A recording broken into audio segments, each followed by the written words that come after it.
150 రోజులు సాధించిన ప్రగతి గురించి మన డిప్యూటీ సీఎం గారు కూడా మాట్లాడుతున్నారు. థ్యాంక్ యూ అధ్యక్ష. 150 రోజులు పైన అయిన సందర్భంలో కుటుంబ ప్రభుత్వం ఏం చేసిందని గౌరవ ముఖ్యమంత్రి గారు చాలా అద్భుతంగా తెలియజేశారు. ఈ కష్టం వెనుక ఒకసారి మనం చేసిన విషయాల కంటే కూడా ముందు మనం మాట్లాడుకోవాల్సింది మనం ఏం ఇన్హెరిట్ చేసాం, ఏం వారసత్వంగా వచ్చినాయి ఒకసారి చూస్తే అధ్యక్ష, గుంతలు, శిథిలమైపోయిన రోడ్లు, విచ్చలవిడిగా పెరిగిపోయిన గంజాయి వనాలు, ఇసుక దోపిడీలు, రివర్స్ టెండరింగ్లు, నిర్వీర్యం అయిపోయిన పంచాయతీలు, ఆరోగ్యశ్రీకి ఇవ్వని డబ్బులు, రామతీర్థం రాముల వారి విగ్రహం నరికివేతలు, 219 ఆలయాలు అపవిత్రం చేయడాలు, మద్యం దోపిడీలు, ఎర్రమట్టి దిబ్బల దోపిడీలు, కూల్చివేతలు, వీటిని వారసత్వంగా తీసుకొచ్చాం అధ్యక్ష. ఆ వారసత్వం మనకి సంక్రమించిన తర్వాత గత ఎన్నికల సమయంలో ఈ వరుస దోపిడీలు, వీరి అరాచకం చూసి ఏ విధంగా దీన్ని రాష్ట్రాన్ని తిరిగి గాడిలో పెట్టాలి అని ప్రతి ఒక్కరి ఆకాంక్ష అధ్యక్ష.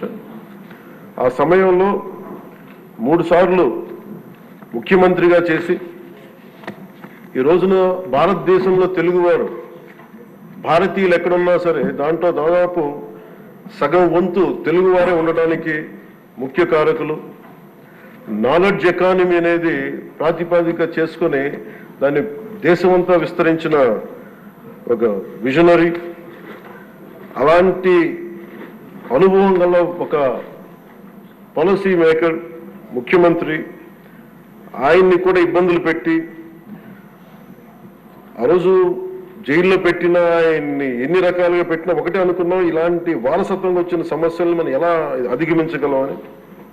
ఈ రోజున 150 రోజుల పాలనలో ముఖ్యమంత్రి గారు చెప్పింది, గౌరవ ముఖ్యమంత్రి గారు చెప్పింది చాలా ఉత్సాహం ఇచ్చింది, ఉత్సాహాన్ని నింపింది, భవిష్యత్తు పట్ల విశ్వాసాన్ని తీసుకొచ్చింది. సో మనస్ఫూర్తిగా వారికి నా ధన్యవాదాలు తెలియజేసుకున్నాను అధ్యక్ష. నాకు సంపూర్ణమైన విశ్వాసం ఉంది అధ్యక్ష. ఇది మొన్న మహారాష్ట్రకి వెళ్తే నేను ఆ మాట చెప్తున్నప్పుడు ప్రతిసారి మన రాష్ట్రం మీద చాలా బాధ అనిపించింది. మహారాష్ట్ర $1 ట్రిలియన్ ఎకానమీ అవ్వాలని మనస్ఫూర్తిగా కోరుకుంటున్నానని. నా మనసులో ఇబ్బంది పడింది ఏంటంటే మన రాష్ట్రానికి ఎందుకు అది బలంగా చెప్పలేకపోయామనేది. కాకపోతే మనకు వారసత్వం వచ్చిన సమస్యలు కాబట్టి ఆ రోజున చెప్పలేకపోయాను. ఈ రోజు నాకు 150 రోజుల గౌరవ ముఖ్యమంత్రి గారి అనుభవంతో కూడిన ఈ పాలనలో నాకు సంపూర్ణమైన విశ్వాసం ఉంది అధ్యక్ష. ఆంధ్రప్రదేశ్ $1 ట్రిలియన్ ఎకానమీగా అతి త్వరలోనే ఈ 5 సంవత్సరాలు వెళ్తుందని మనసు సంపూర్ణ విశ్వాసం ఉంది. $1 ట్రిలియన్ మన ప్రజలకు అర్థం అవడానికి 7,65,000 కోట్ల ఎకానమీ. గత ప్రభుత్వం మనల్ని ఎకానమీని నిర్వీర్యం చేసింది, ఇబ్బంది పాలు చేసింది, అన్ని రంగాల్లోనూ రాష్ట్ర ప్రభుత్వాన్ని వెనక్కి తీసుకెళ్లిపోయింది.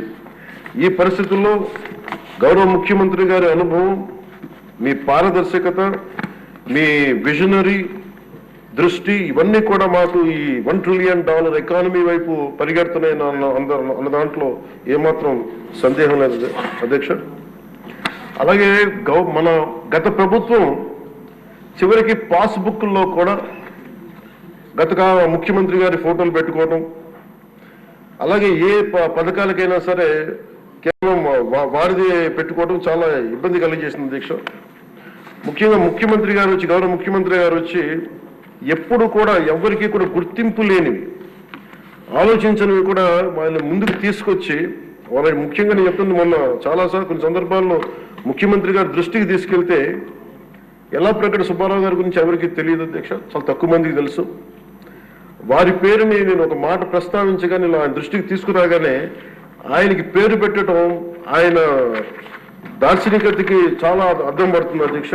ఎందుకంటే ఎవరెవరి పేర్లు నిన్న కాక మొన్న వచ్చిన వ్యక్తి పాస్బుక్లకి పేర్లు ఆయన ఫోటోలు వేసుకునే దాన్ని నిజంగా దేశం కోసం ప్రజల కోసం కాంట్రిబ్యూట్ చేసిన వ్యక్తికి అది గుర్తించడం అనేది మనస్ఫూర్తిగా ముఖ్యమంత్రి గారికి నా ధన్యవాదాలు తెలియజేసుకున్నాను అధ్యక్ష.